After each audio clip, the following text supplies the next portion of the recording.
আমি ইয়াত সমবেত হৈছো আমাৰ প্ৰধানমন্ত্ৰী আৱাস গৃহ যোজনাৰ প্ৰগ্ৰেছখিনি জনাবৰ কাৰণে আমি ইয়াত আজি আপোনালোকক আমন্ত্ৰণ জনাই আনিছো।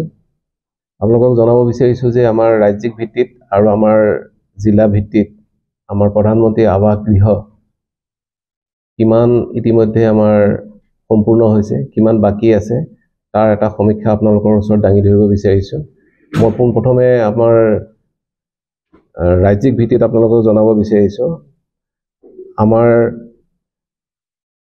House census as on date 19,49,430টা হৈছিলে।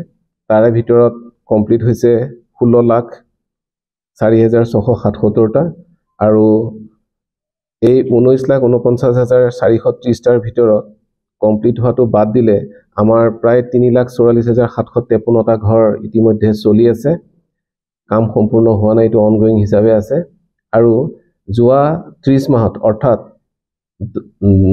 মে মাহৰ 10 তাৰিখৰ পৰা ডিচেম্বৰৰ 5 তাৰিখলৈকে আমাৰ 12,369টা ঘৰ ইতিমধ্যে আমাৰ কমপ্লিট হৈছে।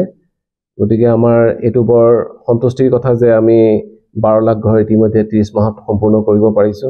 আৰু আমি যদি জিলা হিচাপত জিলা ভিত্তিত যদি চাবলৈ যাওঁ তেতিয়াহ'লে হাউচ চেংচন হৈছিলে আজিৰ ডেটলৈকে চেংচন হৈছিলে 73,326টা, হাউচ কমপ্লিট হৈছে 42,055টা, অনগোয়িং আছে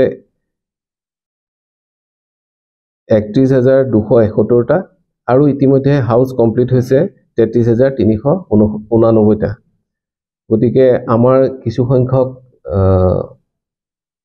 বাকি ৰৈ গৈছে আৰু কিছু কাম চলি আছে। এই চলি থকা কামখিনি আমাৰ নিৰ্ধাৰিত সময়ত আমি কামখিনি উলিয়াব পাৰিম বুলি আমি ভাবিছো আৰু ইতিমধ্যে আমি বিভিন্ন ধৰণৰ ব্যৱস্থা হাতত গ্ৰহণ কৰিছো যাতে আমাৰ নিৰ্ধাৰিত সময়ত এই কামখিনি সম্পূৰ্ণ কৰি উলিয়াব পাৰো। নিৰ্মিত হৈ আছে বহুদিন ধৰি।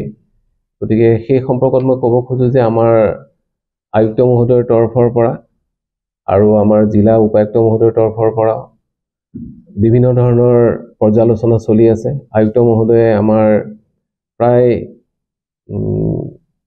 এই সম্পৰ্কে পৰ্যালোচনা কৰি আছে বিভিন্ন স্তৰত আৰু এই কামখিনি কেনেকৈ সমাপন কৰিব পাৰি তাৰ কাৰণে কি কি ব্যৱস্থা হাতত ল'ব পাৰি সেই ব্যৱস্থাসমূহ লৈ পেলাই আমাৰ কাৰণ কিছুমান 45 দিন উকলি যোৱাৰ পিছতো ঘৰ অৰ্ধনিৰ্মিত হৈ আছে বা কিছুমান 90 দিন উকলি যোৱাৰ পিছতো কাম সম্পূৰ্ণ হোৱা নাই। ঠিক তেনেদৰে কৰবাত আমাৰ বছৰ উকলি যোৱাৰ পিছতো কাম সম্পূৰ্ণ হোৱা নাই কিছুমান বিশেষ কাৰণত। এই সম্পৰ্কে ইতিমধ্যে আয়ুক্ত মহোদয়ে আমাক কিছুমান নীতি নিৰ্দেশনা জাৰি কৰি দিছে।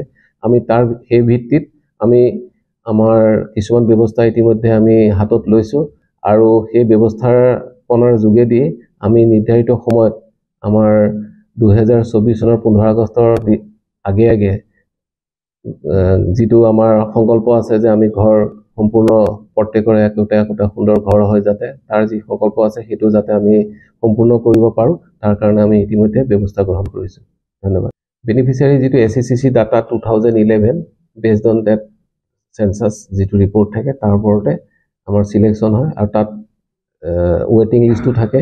তেনেকৈ পৰ্যায়ক্ৰমে ৱেটিং লিষ্টত থাকি আমাৰ SCCC ডাটা 2011ক বেছ কৰি পেলাই আমাৰ বেনিফিচিয়াৰীখিনি হিতাধিকাৰীখিনি নিৰ্বাচিত কৰা হয়। এই লিষ্টখিনিটো এনে গ্ৰাম সভাত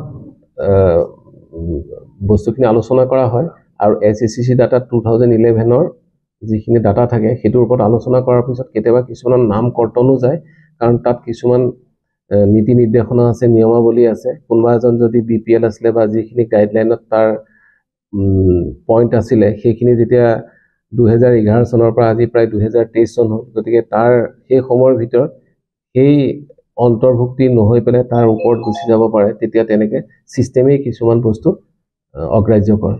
বেনিফিচিয়াৰী সিলেকশন হ'ব লগাটো থাকিলে তেনেকুৱা থাকেই। আপোনাৰ দুচকীয়া বাহন থাকিলে তেওঁ নিৰ্বাচিত হ'ব নোৱাৰে, যদি তেওঁ APL হয় তেতিয়া নাপায়, ঘৰত যদি চাকৰিয়াল থাকে তেতিয়াহ'লে তেওঁ নাপায়।